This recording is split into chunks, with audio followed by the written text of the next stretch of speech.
Sesungguhnya di dalam api neraka jahanam, ya, wadian, ada sebuah wadi, sebuah lembah. Di neraka jahanam itu ada wadi, ada lembah.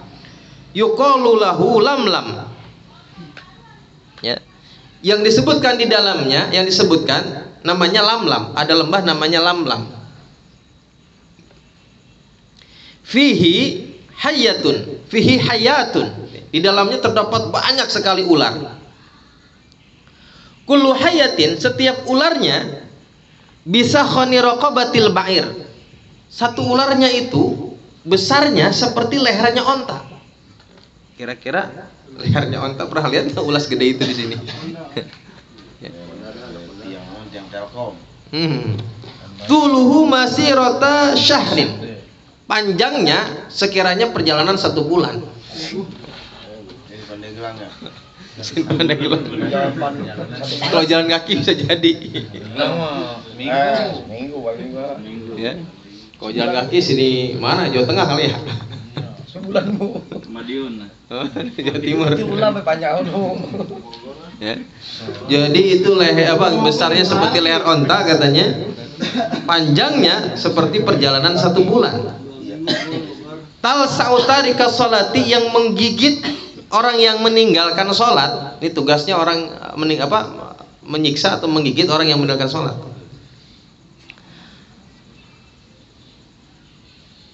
Fayagli sammuha, maka mendidihlah racunnya. Mendidih itu racunnya. Fi jismihi, dalam tubuhnya, sab'ina sanatan, 70 tahun. Satu kali gigitan itu racunnya mendidih dalam tubuh orang yang meninggalkan sholat 70 tahun. Sumaya tahara lahmuhu, kemudian rontoklah semua daging-dagingnya. Coba itu ya. Katanya satu hari umur di akhirat kan bisa 100 tahun di dunia kan. Nah kalau 70 tahun di akhirat berapa itu di dunia tuh? Assalamualaikum teman-teman, berjumpa lagi dengan saya di sini di channel Bang Mo.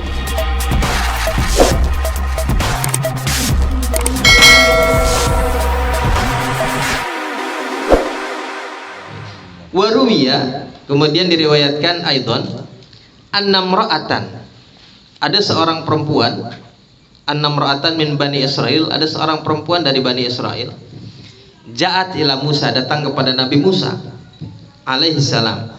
Faqalat, lalu ia berkata, ya Nabi Allah, wahai Nabi Allah, adnabtu dzamban 'aziman, aku telah berbuat dosa yang sangat besar. Wa qad tubtu ilallahi ta'ala, dan aku sudah bertobat kepada Allah Subhanahu wa taala. Fad'ullah, maka berdoalah, memintalah kepada Allah, ayyaghfirli, supaya Allah mengampuniku dzambi, atas dosa-dosaku, wa yatubu alayya, dan memberikan taubat kepadaku. Jadi ada seorang perempuan datang kepada Nabi Musa, meminta didoakan, dimintakan ampun kepada Allah Subhanahu wa taala atas dosa yang dia perbuat. Faqala laha Musa, lalu Nabi Musa berkata kepadanya, bertanya, wa ma dzambuka, dan apa dosamu? Ya, Nabi Musa, apa dosamu emang? Qalat, lalu si perempuan ini berkata, ya Nabi Allah, wahai Nabi Allah, zanaitu, aku telah berzina. Wa waladtu waladan, dan aku telah melahirkan seorang anak. Wa qataltuhu, lalu aku membunuhnya. Coba itu dosanya kira-kira dikit apa banyak gitu ya? Udah zina, bunting, dibunuh lagi anaknya. Aborsi mungkin gitu ya. Itu udah 3 dosa yang sangat besar. Tiga-tiganya dosa besar. Zina, kemudian membunuh gitu ya. Faqala Musa, lalu Nabi Musa berkata, faqala Musa alaihissalam, Nabi Musa berkata, ukhruji, keluar kamu, ya fajirah, ya fajiratu, wahai perempuan yang berbuat dosa. Disuruh keluar tuh, marah Nabi Musa, kesel sama perempuan, kok dosanya kebangetan amat gitu ya, udah zina, anaknya dibunuh lagi. Li'alla tanzilu narun, li'alla tanzila narun, supaya tidak turun api menasama dari langit. fatuhrikuna, lalu membakar kita, bisyu'mika, karena dosamu, karena kesalahanmu. Fa kharajat min indihi, maka keluarlah perempuan tersebut dari hadapan Nabi Musa, munkasiratal qalbi, dalam keadaan patah hatinya. Ya, sedih. Ya orang udah tobat katanya. Zaman dulu nih ya, ini menunjukkan kalau zaman dulu itu setiap dosa yang dilakukan itu kadang-kadang Allah langsung menurunkan azab seketika ketika di dunia. Ya, makanya salah satu makna Rasulullah turunkan dalam keadaan rahmatan lil alamin diantaranya adalah ini, menahan azab Allah, siksa Allah ketika di dunia. Zaman dulu begitu ada dosa, habis langsung di geledek sampai petir kali ya. Kata Nabi Musa, udah keluar katanya, ya, supaya tidak turun api dari langit gitu.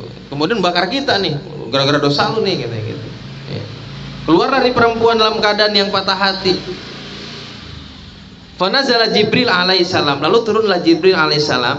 Wa qala, dan beliau berkata, ya Musa, wahai Musa, Ar-Rabbu ta'ala yaqulu laka, Allah subhanahu wa ta'ala berfirman kepadamu, lima radadta ta'ibata, kenapa engkau menolak perempuan yang sudah bertobat?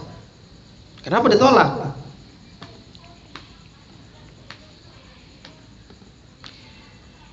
Ya Musa,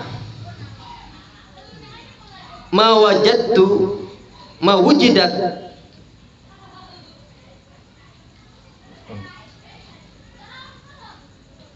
ma wajadta syarran minha, apakah engkau tidak menemukan keburukan darinya? Ma wajadtu syarran minha, aku tidak menemukan keburukan darinya.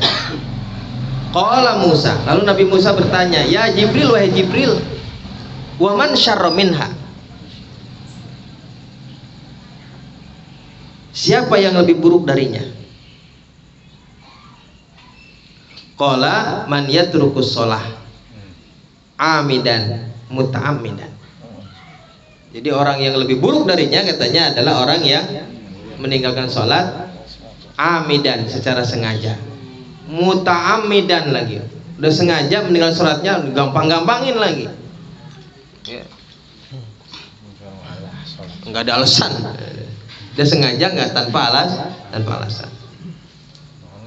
Yo, jadi kata malaikat Jibril, ya Musa, apakah engkau tidak menemukan orang yang lebih buruk darinya? Dari Musa, siapa yang lebih buruk dari orang yang seperti ini? Ada katanya yang lebih buruk, kata malaikat Jibril. Siapa itu? Orang yang meninggalkan sholat. Iya, masih meninggalkan lebih serem dari bunuh. Jadi kan ada banyak keterangan di dalam hadis Rasulullah bahwa orang yang meninggalkan sholat kafir, dalam macam ya, mengkafirkan orang yang meninggalkan sholat. Kenapa disebut lebih buruk orang yang meninggalkan sholat daripada orang yang berzina? Karena orang yang berzina hanya dihukumi fasik, sedangkan orang yang meninggalkan sholat, ya, sebagian ulama menghukumi kafir. Sebagian ulama menghukumi kafir, ya, termasuk Imam Abu Hanifah, Imam Ahmad bin Hanbal. Ya nakut-nakutin aja lah. Iya, betul ya. Jadi ini kenapa disebut besar? Dilihat dari besarannya tidak melihat ukubahnya ketika di dunia, tidak melihat siksanya atau hukumannya ketika di dunia, tapi melihat efek yang ditimbulkan gitu ya. Kalau zina, orang berzina dia berdosa, fasik, dosa besar memang. Tapi orang yang sholat, ada sebagian pendapat ulama mengkafirkan orang yang sholat mubasyaratan, artinya begitu meninggalkan dia kafir gitu. Kalau dalam mazhab kita kan gini nih, orang yang meninggalkan sholat itu dalam mazhab kita, orang yang meninggalkan sholat ada dua. Kalau orang yang meninggalkan sholat karena meyakini sholat bukan kewajiban, kafir dalam mazhab kita nih. Tapi kalau orang yang meninggalkan sholat gara-gara malas, ya, maka tidak dianggap kafir walaupun hukumannya sama, penggal kepala. Dalam mazhab itu hukumannya sama, penggal kepala bagi orang yang meninggalkan sholat ya. Ya, jadi begini, ada orang, misalnya ada orang yang tidak mau sholat, kemudian dilaporkan kepada hakim, ya hakim nggak mau sholat tuh si fulan, dipanggil. Kenapa nggak mau sholat? Malas Kim, ya kan? Malas. Ayo tobat, sholat sekarang. Nggak mau. Enggak. Dihukumi mati dalam keadaan fasik. Ini termasuk diantaranya paling ringan pendapat Imam Syafi'i itu. Ya, nanti di akhir bab ini ada beberapa pendapat ulama tuh. Ya.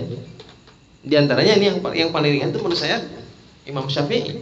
Karena Imam Syafi'i masih ada tafsil gitu, masih tidak menghukumi kafir bagi orang yang meyakini kewajiban sholat tapi tidak melakukan. Masih ada, ya. Walaupun tetap dihukumnya tetap dihukum penggal kepala. Ini mah habis. Masih ada seperempat jam lagi, kita habisin aja ya. Jadi Jadi biar cepat.